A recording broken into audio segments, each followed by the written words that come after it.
Welcome to Living the Smarter Science of Slim, where we provide a scientifically proven lifestyle for long-term health and fat loss by eating more and exercising less, but smarter. Eat smarter, exercise smarter, live better. I am so ready for that. Hey everyone, Jonathan Bailor back with another bonus Smarter Science of Slim podcast.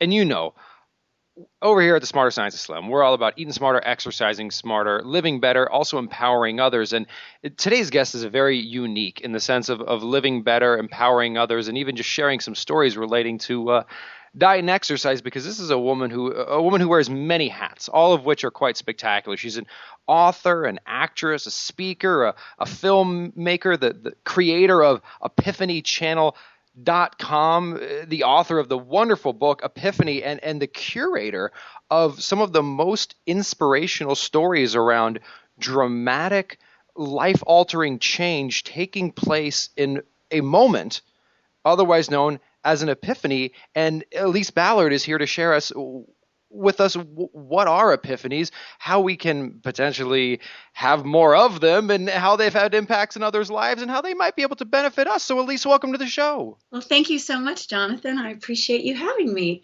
Well, Elise, let's just jump right into it here. This is a very unique project. Your book, Epiphany, and your website, Epiphany Channel, is, to the best of my knowledge, the only source of collection of epiphany stories. So one, what inspired you to do it? Two, what the heck is an epiphany story? And three, why should we care?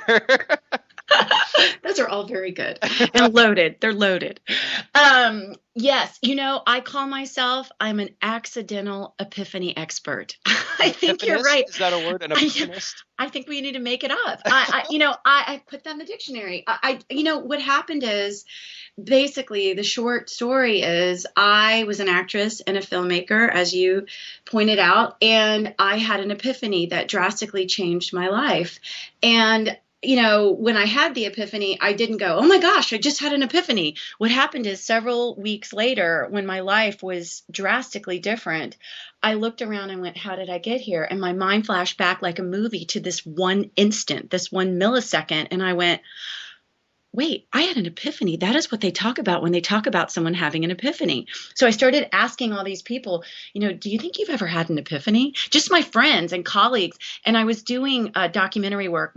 I come out of doing this sort of what I call guerrilla filmmaking, where it's me and a camera and I'm asking people, interviewing people. And I did a little movie called Lord of the Weens, a documentary about the wiener dog races in Buda, Texas, that kind of had its own cult following. And then I started getting hired to do this kind of work behind the scenes. So I started asking questions to people, what do you think your greatest epiphany in life has been? And that's how the project started. So that's why a lot of the epiphany stories that you mentioned are on epiphanychannel.com, and they are filmed because I'm still filming as many of them as I can. So basically, that is how the whole thing started. And an epiphany, by definition, is a moment of sudden or great revelation. And because I'm asking everyone about their greatest epiphanies in life, the ones that have had the biggest impact on them, I define it as a moment of sudden or great revelation that usually changes your life in some way. But an epiphany, by definition, could be those smaller ones, the aha moment things that people talk about. They don't have to be necessarily some huge life-changing thing. But yes, that is what I have been collecting, the biggest life-changing ones in people's lives. And because I am a storyteller, and they're usually very dramatic and very personal stories, and they're entertaining, interesting, and, as you pointed out, extremely inspirational. At least the thing that I really wanted, obviously I wanted to have you on the show for many reasons, but one of the reasons that really stuck with me is I've noticed in the area of, just like you said, in any area of life, but especially an area of change that so many people struggle with, which is their health. Oftentimes we hear stories, and this was my personal experience, where you might watch infomercial, do this, you might pick up a book, you do this because your doctor tells you, but at the end of the day, almost always, it's been my observation that if you ask someone who has successfully reversed their diabetes or overcome a great weight difficulty or overcome a psychological difficulty, they can point to a few moments where there was an emotional and mental shift that they could no longer deny. And that sounds a lot like an epiphany. Yeah, yeah. Well, and in my case, when I had the epiphany that set me on this trajectory that, so when I started collecting all these stories, and like I said, I'm like, have become this accidental expert in epiphanies. My thing was, I was an actress and I was playing a role and doing research for the role, hours and hours of research. I was in an unhappy marriage at the time and had been for years, but I couldn't seem to extricate myself from the relationship, which I was stuck in life, which so many of us find ourselves stuck in certain situations, whatever they may be. And in my case, in this particular case, it was a relationship and it was a marriage. So it was a big deal. But this research I did for this role, so I'd gotten information and education about fertility and about adoption, because I was playing a woman who wanted to have a baby with her husband, and she finds out she's infertile. And then she finds out that her husband has cheated on her and had a one-night stand and gets that woman pregnant. So at the end of the play, she goes to the woman and hands her an adoption brochure, and they end up adopting the baby in the play. So I was charged with researching this, and I said, I will get this adoption brochure. And my epiphany came after days and weeks of playing this role and, in the rehearsals and then doing the research. And then I printed the adoption brochure. And while I was waiting for that brochure to print out and as coming towards me, I had the thought, I could do that. I don't have to stay. And I realized what was really keeping me in that marriage was a deep-seated fear that I was not facing, that I might never have a biological child of my own if I left. And I realized that there was a myriad of ways to become a parent in this day and age, and that was no reason to stay in an unhappy marriage, for me. So that freed me in that instant. I was free. I felt like a weight snapped free from my body, and I was able to start changing my life when I'd been unable to. Now, my point in bringing that up is it was the research and the education. And I always say knowledge and education will help you. Anything you're scared of, regardless, or if you look in your life and you're stuck, you start looking around. What am I scared of? What is it? And you start, finding everything you can, listening to podcasts like yours, getting books, watching shows, whatever you can do to get that information. And like you said, suddenly one day it will all come together. There will be a shift. And when I talk about the 4 things that I found from doing hundreds of interviews, there are 4 things that happen when anyone has a life-changing epiphany. So Elise, just real quick before we jump, I want to jump into all 4 of those because I think this is so foundational. And we didn't plan this interview, and it's this is why I love to not plan them, because you have just said so many things that have blown my mind. If we did plan this, I don't think it could have worked out any better, because what you just said, what I heard at least, correct me if I'm wrong, is that if we want this profound change that can happen in an instant, that doesn't happen by accident. Like, this isn't The Secret, not whatever. I mean, this is something which, when we focus our mind and we continuously put ourselves in an environment, in a situation that can lead both our conscious and subconscious mind, it can feed it with information. We do have this gradual conscious knowledge that builds up, whether it be scientific literature or any other kind of literature. But then one day it seems like there's something that happens on a much more visceral level, which is you almost reach a tipping point, or like you unleash the dam and things just burst through. Is that a reasonable encapsulation of what you just said? Yeah, well, and it will tie into the 4 things that I'm talking about. What's really interesting about life-changing epiphanies are that you cannot force them. You cannot say, it's a very interesting phenomenon that way. So, but in science, they can create problem-solving epiphanies, right? Or creative epiphanies. They can actually measure people's brains and see what's happening. But on these life-changing epiphanies, they cannot put people in a room and force them to happen.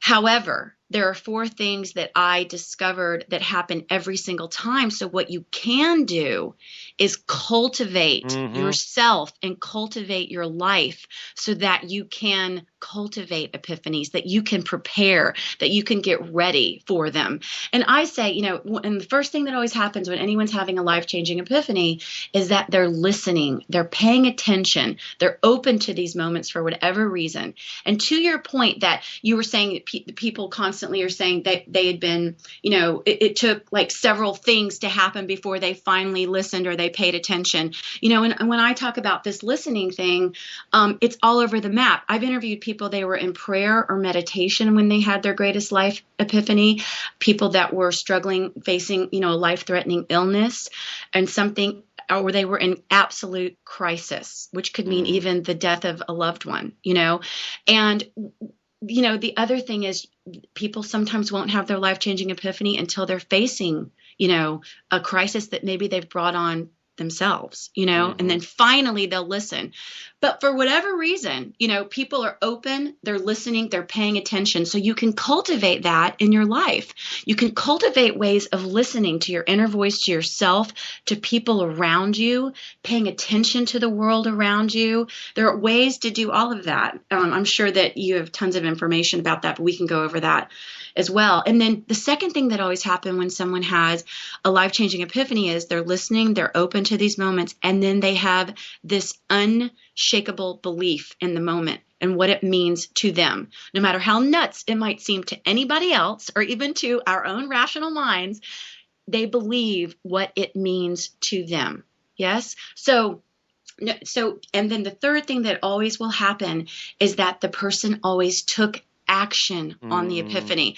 So you can, by definition, again, an epiphany is a moment of sudden or great revelation. So you can have an epiphany. And I talked to a few people that had a moment of sudden or great revelation. They knew it was an epiphany. They got it. They believed it, but they did not take action on it. And therefore it had not changed their life in any way yet. But most everyone I talk to, at least that's in my book, they've taken action on this. And usually that means taking the very first baby step, having no idea what the second step is going to be.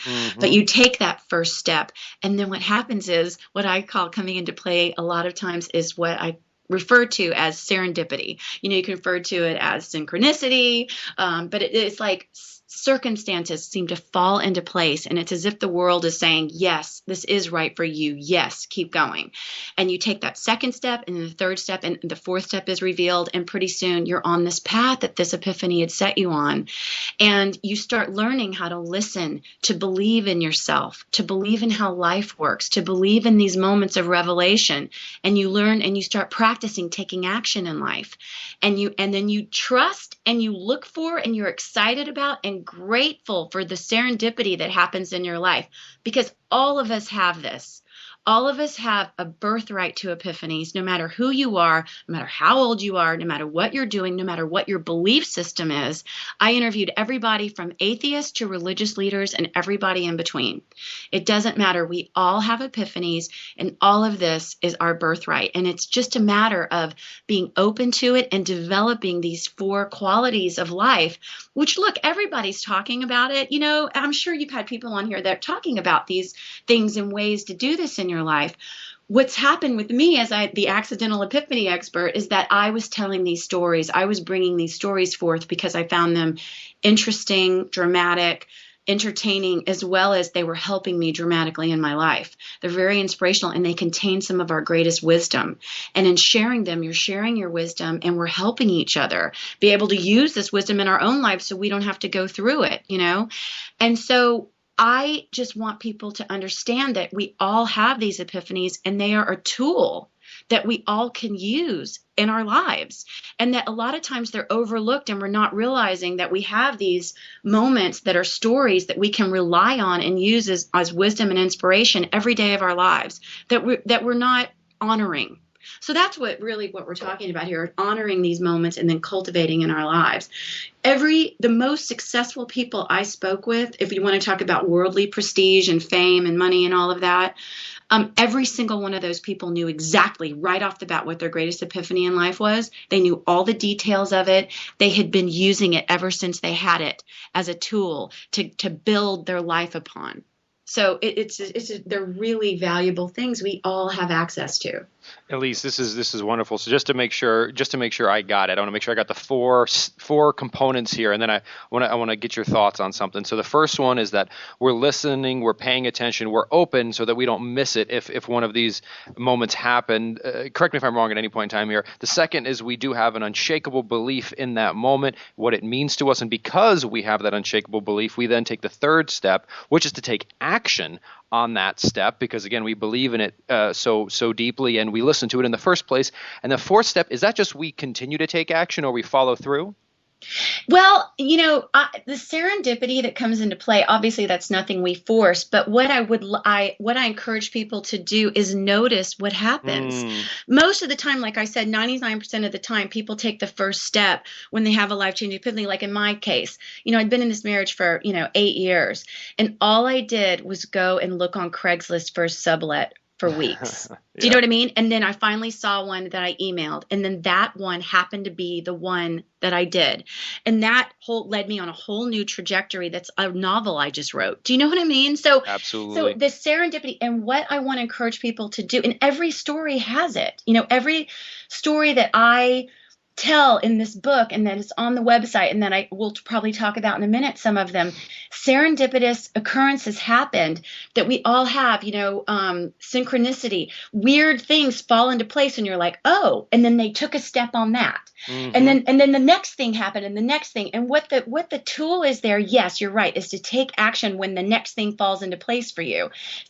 And also, I think it really helps to be excited and grateful, and to notice it and embrace it and be like, oh my gosh, isn't this so cool? There's a guy in my book named Orion Williams.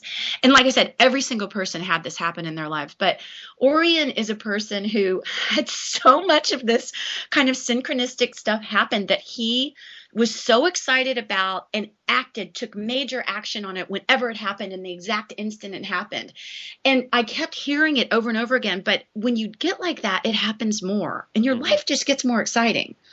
Oh, absolutely, Elise. Well, and the thing that I found about your four steps and what you're sharing here, it hits so home with me personally, and I won't get into my personal epiphanies. We'll save that for another show. But just even for our listeners, a lot of the people who I hear who do have these dramatic, we generally focus on physical health, but also talk about mental health quite a bit. And there's this moment where often there's a realization for step one, this listening, where they're listening to podcasts, they're reading books, they're doing some research, and they realize doing what I've always done will result in the same thing I've always gotten. And there's this moment of cognitive dissonance, which they grasp onto and say, like, I can't just keep doing the same thing over and over again and expecting different results, right? Einstein's definition of sanity. And then they say yes, and they embrace that, because they may have had it happen previously, but they never really just like, well, whatever, that infomercial is quite convincing, I'll try that pill. And then they take action, like you said. And listeners, if you are fortunate enough to have an epiphany within a couple of weeks of listening to this podcast, or God willing, this podcast is the one that makes you have an epiphany, then the action I recommend all of us take, because it's easy and it's concrete and it is satisfying as hell, is I want you to physically destroy your scale. I want that to be your first action. I want you to literally take your scale out into your backyard, into your street, back it over with your car, and say, I'm no longer going to be judged by the number on that scale. And then continue to notice as you feel and look better, because you will. And Elise, I know you have some wonderful examples of people doing something similar in your book. Would you mind sharing those with us? Yes, and I love the whole scale thing. Yay, I'm throwing out my scale. I never get on it anyway. It's also one of those funny visceral things too. It's like tearing up a piece of paper or burning something. It's like you get to get some aggression out too. Like, teach that scale who's boss. Yeah. Well, it's physicalizing. It's like a ritual, and we need these as humans, Absolutely. But I have the best story. I have the greatest epiphany story that is so like what you were just saying. And it's about a woman who actually, it's all to do with weight and conquering her diabetes. Her name is Nancy Ballard, and I got her through another referral, and she's not related to me, but she ended up being from Texas, and I'm from Texas. So anyway, the serendipity.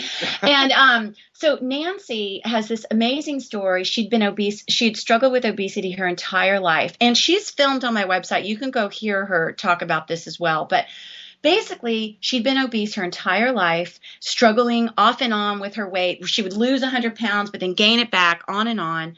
I think she was at 300 pounds at this time in her life. She's a nurse. So she knew all the physical ramifications. She was on 5 diabetes medications at this time.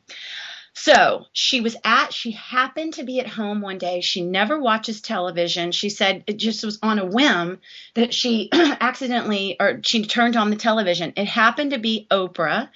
It happened to be a show of obese women who had lost significant amount of weight. So she goes, I'm going to watch this. So she started watching. And then, as she said, as the show was going on, she goes, oh, yeah, I know. I did that. Yes, yes. Like you were saying, stuff that you've always heard and that you know and that you've done over and over. It never really worked. And then Oprah asked the woman that was on, she'd lost 160 pounds. And she said to the woman, how did you do it? And the woman said, one day I put on my tennis shoes and I tied them and I went on a walk. And Nancy said in that moment, she went, I can do that. And she said before that time, she had never said, I can do that. She said, I should do that. I wish I could do that. I want to do that. She said, I can do that. And she went and got her tennis shoes, put them on, tied them, and walked out the door for 30 minutes and then walked back 30 minutes. And she said when she walked in the door, she knew her life had changed forever. And she started eating differently and she started walking and she lost 140 pounds that year. And she is off all of her medication, has never had to go back, and she's kept the weight off. And, it goes, and there's a lot more that goes into it, but that's the gist of it. But Elise, I think that you said a lot more goes into it, and that is certainly true. But I also want to praise and highlight the simplicity there, because there is a key step there, right? Like she'd probably walked before, and she'd probably, like you said, she tried to lose weight before, but before she never had that deep, almost a religious experience about saying this is about something more, this is about something deeper. I often, if we're talking about eating experiences, like most people, if they choose to become a vegetarian or a vegan, which is not personally what my lifestyle is, but these people don't just do it because they want to like lose weight. They do it because maybe they have an epiphany. They watch some visceral thing that gets them all riled up, and they're like, no more. I'm just never going to eat meat again. Like in one moment, there's like, oh, not going to do it anymore. So yeah. Well, and I will say Nancy has a strong faith in God. So she had prayed. So she felt like too that she had given a certain way that she prayed was different than she'd ever done it before. So I will say that for the listeners who have faith in the divine, that there was that element to it. And before she had that, but it goes into this listening thing. She was open and listening, and what someone else said affected her. And that's why I want to encourage people to really practice their listening, deep listening. We are losing that skill with how we're so bombarded. Do you know what I mean? With technology and just our world is so sped up, to really be with who you're talking to. Really listen, be listening to paying attention to the world around you, and getting your mind quiet. And that's when you can really hear things that will affect you and perhaps change your life. And at least that's, I think, really the key there, is that these moments of meaningful change are meaningful. Meaning, if you're watching an infomercial or if you just see an ad in a magazine and you're like, oh, I'll try that. Like if your attitude is, okay, I'll try that, might as well, nothing else seems to work, like that can't work. That's not like this basic human psychology, something that you're not really committed to, something that you don't feel in your bones, that's never going to work out. But by paying attention, by really feeling, is also what I hear you saying as well, by really having the ability to feel and embrace that emotion when it comes over you, that can really push you forward for an entire lifetime. Yeah, it's true. In fact, I'm reading this book called The 7,000 Ways to Listen by a Mark Repo, I think is his last name. And the whole thing is about how to listen on a deeper level. And he said to listen with feeling. It's the difference. And I really, it's the first step in having all of this happen. And, there's another epiphany in my book by a doctor named Dr. Michael Roizen. And he did the books with Dr. Oz called You. I don't know if you know those books. Absolutely. Do you know those books? Yeah, okay. like You on a Diet, You on That. Exactly. Yeah, and yeah. I did the videos with those guys. So Dr. Oz is in my book as well. And his whole epiphany is about how to listen. His whole epiphany is about how his whole life changed and his whole perspective and the way he practiced medicine that has led him on this whole trajectory was about the way he listened to people from their world perspective. And Oz says we all are our best physician. We all know what's going on with us. Again, you must listen to yourself. You must listen to your body, then communicate that to a doctor. But the best doctors listen to you and they're teachers. So they, but they really get you to self-heal. You know what I mean? Like you take the medicine and you do the stuff. So it's all about listening from other people's world perspective to get them to understand and for everybody to be incommunicado. And so Roizen is his partner on those U books, and so I produced the exercise videos that they did for the U books. So Roizen was one of the first people that I'd interviewed actually behind the scenes before I got this going, and his epiphany was so interesting to me that it kind of helped spark the whole thing to keep going. But he had this whole epiphany about basically it was the basis for all their work with this thing he started called Real Age. And the summary of his epiphany is we can actually control our genes and change our bodies and lives on a cellular level simply through our actions. We can literally change our genes through our actions, we're proving now. Do you know what I mean? We can change it and people are, I think he said, before we had this thing, well, we were born with this, no. We can change most things. And I think people aren't aware of that. They don't realize, how powerful it is. But it takes work, It takes you getting in the mindset, taking action in your life, doing inner work, developing these muscles of belief and taking action and, doing the right things in life, taking action to make yourself healthier. But you can absolutely change your genes and change your life. And they never knew that before. This is all cutting edge science. And Elise, the thing that you said there that I really, there's two components, and I think you capture them really, really well. And I think oftentimes it may be a source of confusion for people because they think it's one or the other. And I think what we're talking about here is it's both. Let me describe what I mean. So you talk about this first, it was very listening. Like it is actually externally focused. You listen to things that are happening in the outside world, but then you bring that into your inner world and you do that inner work. So there's an external stimulus, but then the burden, for lack of better terms, the work, the responsibility is on you to take that and feel it and think about it and meditate on it and concentrate on it and then take action upon it so that if you don't do either one of those, like if you just stay within yourself your entire life, well, that's not going to work out. And if you constantly are looking outside of yourself exclusively for what to do, I mean, this is why we see people, they do this and then they do this and they take this pill and they try this diet and they do this because they're only looking externally. So it sounds like you've got to do both the external and the internal and then integrate them. Yeah, that's exactly right. And the one thing that, one of the ways to be a good listener is you have to find ways to quiet your mind, and I think it's so interesting that I've the one that done this project and I found this to be true because I am the worst about that. I am the worst about it. So, that's why I've been, on this trajectory chosen or whatever I found myself on this because it's what I needed to learn. And there are different ways for everyone, I believe, to find ways that quiet your mind. But unless you can get quiet in your mind and find ways to do that, you can't hear and honor that inner voice. Like Dr. Oz said, you know what's going on. You got to be quiet and pay attention to be able to communicate that in those instances. But, our inner voice, everyone has one. And, you got to listen to it. It's your inner guidance. And it's not a religious thing. It's, I've talked to people who are atheists, agnostic, to the most religious, and they all talk about this inner voice that is really what they get in touch with when we have an epiphany too. And, had I listened to my inner voice, one of the lessons I've learned from doing, now I say this project is my greatest epiphany in life for a myriad of reasons, but it is. And I know exactly the moments where it became my greatest epiphany. But one of the things that I do now because of it is that when I have the inner voice or that inner knowing telling me what to do, even if it may not be right on paper, right? Like other people would think it was crazy, or even I think it's crazy, or maybe not crazy, but I just don't have the proof that that's the best way to go, so to speak.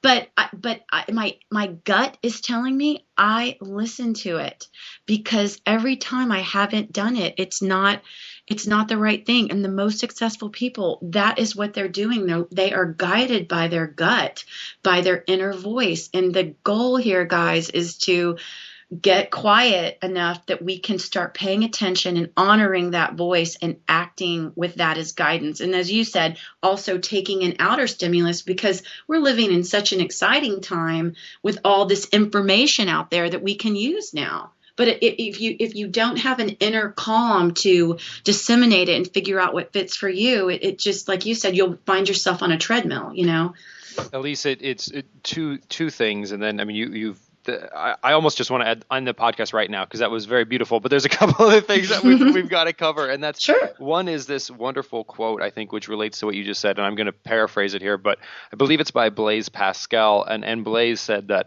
all of humanity's problems stem from our inability to sit in a room alone quietly. And I think that speaks to the fact of many hundreds of years ago, or whenever Blaise Pascal was alive, thousands of years, I don't know history, is that problem has always existed. And also, you made a point about this doesn't have to be a religious thing. This isn't a woo-woo thing. And for any listeners, No. I think this is called the Smarter Science of Slim. We're all about science. If you would like to prove to yourself that this isn't woo-woo, go do some research in quantum mechanics. And you will see, I'm talking research, like don't read a popular, like research that area, and you will come to start to see just how much science there is backing this supraconscious awareness. It's I am quite so fascinating. glad you're saying that. There were several epiphanies in the book. They're in the miracles section, but just because a miracle by definition is something that is inexplicable by natural law as we know it, but quantum physics would explain both of them. Mm-hmm. I mean, the two that I'm thinking of. Do you know what I mean? And I thought that was another interesting thing about the Epiphany stories, that I have a lot of scientists in different areas of science in the book, as I talked about the doctors, and but I also have like psychologists and other researchers, but it's very true. It's a lot of this stuff proves it's not impossible with quantum physics, the stuff that they talk about. I love it. Well, Elise, this is good stuff, and certainly we've only scratched the surface here, and certainly I want to thank you for, I bet you've spurred people to have their own epiphanies just by understanding and seeing your work, so I think that's fabulous, and I think what you're doing is wonderful, and folks, if you want to learn more about Elise, again, her name is Elise Ballard, and her website is epiphanychannel.com, and it's constantly evolving and growing. It's a great source for inspiration and also education, and she's also written a wonderful book by my publisher as well, HarperCollins, called Epiphany. So, Elise, this has been just an absolute joy. What's next for you? Well, I just wrote a novel, actually, and so we'll see what happens with that. And I'm working on the documentary of Epiphany and different things for the website, different web shows and reality shows. So we'll see what happens next for the next moment of Epiphany. But I'm about to do another stage of the website. So there'll be different content coming up, and I'm still interviewing people. Yeah, so if anybody wants to send in their greatest epiphanies in life, you can do that on the website as well. You can share your epiphany with us. I love it. Well, Elise, if you ever want to hear the story of how a Microsoft engineer had an epiphany that changed his life completely into working to solve one of the greatest crises that our culture currently faces, that's the diabetes epidemic, I'd be happy to tell you mine. So I definitely want to hear it. Oh my gosh, we should have done a whole podcast just hearing your epiphany. Well, maybe we'll have to have you back on the show. Yeah, definitely, though. I'd love to hear it when you have time. So thank you so much for having me on. It was really fun. And let me know if you ever have any questions. All right. Thank you so much, Elise. All right. Take care. Thanks so much. Thank you. And listeners, I hope you enjoyed today's show as much as I did. And certainly this week and every week after. Remember, eat smarter exercise smarter, and live better. Talk with you soon. Wait, don't stop listening yet. If you like the podcast and if there's other ways we can help you, please join us in the Smarter Science of Slim support group, which is freely available at the Smarter Science of Slim website, smarterscienceofslim.com. There you'll find all kinds of free recipes and success stories and just all kinds of fun stuff, like how to help your kids go sane and just great community content. And just one last thing before you go, if you wouldn't mind heading over to iTunes and up onto Amazon.com and leaving us a review, and then going over to Facebook and liking us, we would hugely appreciate it.